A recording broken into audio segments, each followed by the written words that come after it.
Hey, thanks for clicking on the video. Today we're taking a look at one of those classic builds that we tend to revisit every year or so to update it to the most recent sandbox. And today's build is one of the best of that type of classic build. In this build, we have ad clear, boss damage, survivability, and even team support all bundled together to create a very, very potent end-game build. So if you're looking for something to use for the Monument of Triumph update, this is definitely one to look at. Now, before we dive deeper into this build, start breaking everything down, I want to say a couple things. First off, I'm not going anywhere. I did put out a post on the community tab saying this, but Destiny might be receiving its final update. Me, however, I'm going to be staying here until it's just wrong to do so, until it doesn't make sense to do so. I still have things that I want to do in Destiny. I still have things that I want to do with you guys, my community, and I still want to grow. With that said, there's going to be an absolute ton of content coming in the Monument of Triumph update. So at the very least, you're going to want to stick around for that because it's going to be very fun and you're going to see a lot of stuff coming from me. So do make sure you're subscribed. And yeah, my goal is still to hit 50,000 subscribers eventually, and I can't do that without your help. I also have a Discord server linked down below that I'm trying to grow, and I stream 3 to 4 times a week over on Twitch. If you want to come talk to me directly, that's a really good place to do so. And then the last little thing that you can do to help me is if you know how to hype a video, if you're on mobile, that helps out a ton for smaller channels like me. But enough about me and what you can give me.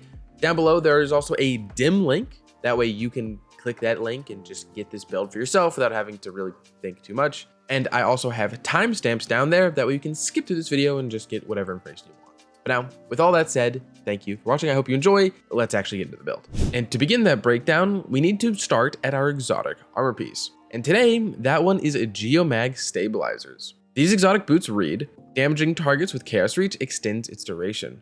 Collecting Ionic Traces grants you energy for Chaos Reach. Sprinting while near max bolt charge will grant stacks over time. Now, there's 3 parts to this exotic. Part 1 increases the damage output of our super by extending it. If we look at base Chaos Reach, it deals just under 3,000 DPS and total damage of 11,000 damage. But when we equip Geomag Stabilizers, our super ends up lasting much longer. Our DPS remains the same at just under 3k, but our total jumps up a ton, ending at 21,000. This is about a 100% increase in total damage, and we will end up focusing on this for boss damage with lots of improvements coming later in the build. The next effect from this exotic is increased super regeneration whenever we pick up an Ionic Trace. Normally, these Ionic Traces just give us a chunk of all missing ability energy when picked up, but with Geomags on, we get 7% super per trace. And this build pumps them out with big chunks like this happening all the time. And then lastly, we do have its final effect, with Bolt Charge being that whenever we are at 5 or more stacks, simply sprinting will increase our stack count.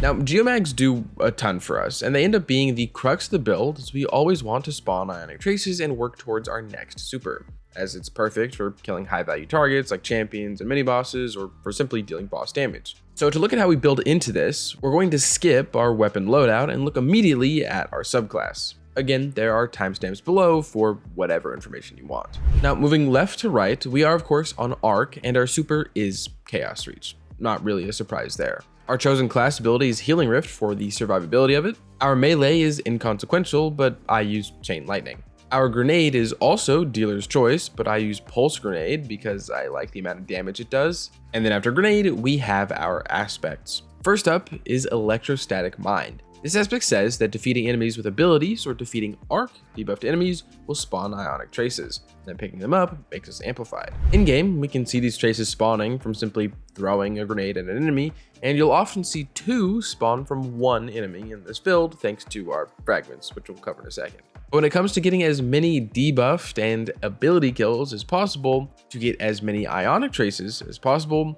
we have our second aspect, and that ends up being Arc Soul. This says that we get an Arc Buddy whenever we cast our Rift, and that allies can touch our Rift to get one too. And then it also says that while amplified, Arc Souls shoot faster, and that their damage can be enhanced by the grenade stat. Looking at this ability in game, we just cast our Rift and we get an Arc Soul. I'm sure you're familiar with the Arc Buddy, but it shoots out like a pulse rifle, dealing damage, and as you'll notice, it is also jolting enemies thanks to our Fragments. This directly synergizes with our first aspect, and we go for max uptime on Arc Souls specifically because of that.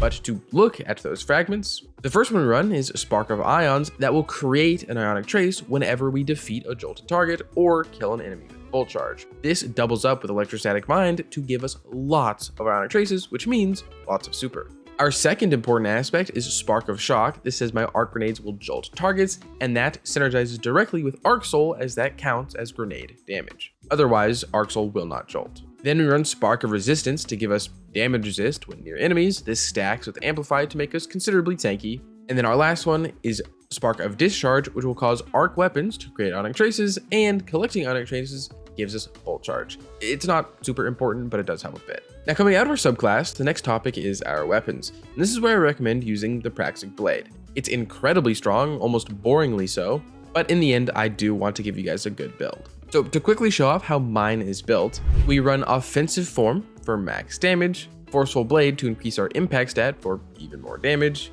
Impact Core so that all the special effects happen on melee hits, and then our catalyst ends up being Hyperblade so that we get that eager edge swing after we block damage. But to truly show off what makes this exotic sword worth using, when in game, we can actually use it to spawn Ionic Traces. By just getting 3 kills with our lightsaber, which can usually be done just by throwing it, we get an Ionic Trace to spawn. This makes it an alternative to weapons like Delicate Tomb, which also spawn Ionic Traces, but I simply like the Praxic Blade in the current meta a lot more than a fusion rifle. However, the trick here is that the artifact is actually what's spawning in the Ionic Traces. And specifically, I mean Elemental Siphon, as this will spawn an elemental pickup, matching our super whenever we get multi-kills with a kinetic weapon or a matching elemental weapon. Also, since we are here, the other artifact perks we like are Dielectric, so that we get more Bolt Charge and so that we heal off of arc debuffed kills. And then we also like the sword suite of perks, including Kinetic Synthesis, so that our lightsaber makes infinite ammo,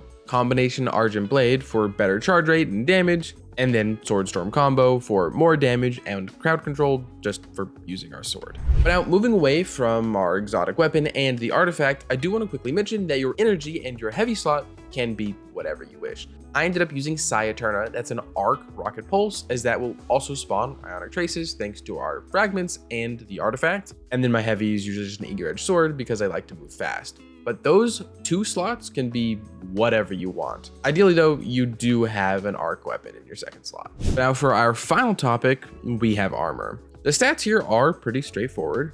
Our main focus is super. From 0 to 100, it's going to simply decrease the cooldown. Then above 100 stat, we get increased damage. Our next focus is class, so we can spawn our Arc Soul Rifts as much as possible, as they are our best source of Ionic Traces, and that's actually all that matters in this build stat-wise. Everything else can go into any stat, really. And then for set bonuses, we've got nothing important here. But now to show off what a buffed super is, using our increased stat, we now deal, after the whole thing is over, 3,700 DPS and 29,500 total damage. Ultimately, this is a 200% increase over our base Chaos Reach that I showed you way back earlier in the video, and my stats aren't even that good. And ultimately, the goal is to spam that super so you can understand why this build is actually pretty potent. But now to finish armor, we have the armor mods section of the video. Starting with our helmet, we run Triple Dynamo. This will give us massive chunks of our super when using our class ability. And this is actually worth showing off here. We use our class ability near an enemy. Yeah, it's a big chunk of super. Pretty good. For our arms, we get 2 firepower, which will spawn orbs on Arc Soul or grenade kills, and then a bolstering detonation so that Arc Soul and grenade damage refunds just a little bit of our class ability. Our chest is simply for resists in this build. Our legs get a recuperation to regen health on orb pickup, and then an insulation and an absolution so that we get a tiny bit of all ability regenerated on orb pickup with a bit more going into our class. And then our class item gets a powerful attraction to suck up orbs with a rift, a special finisher to make ammo, and then a proximity ward to become effectively invincible when doing a finisher. And now finally, we have our gameplay loop. To begin, we usually start by casting our rift. This will give us an Arc Soul as well as any allies that pass through it. This Arc Soul will immediately begin jolting and killing enemies. While it's happening, slaying out with the lightsaber is the next course of action. All the jolt going around alongside our artifact perks and subclass fragments will be printing Ionic Traces. Each trace is giving us big super and regular ability gains. When our rift is off cooldown, just cast it. This re-ups our Arc Soul and gives us even more super energy thanks to Dynamo. sooner rather than later, you will have Chaos Reach ready. Don't be scared to let this rip against champions or mini bosses. You get your super back so quickly that you could even use this to clear groups of ads. But the entire loop is just going and getting your next super.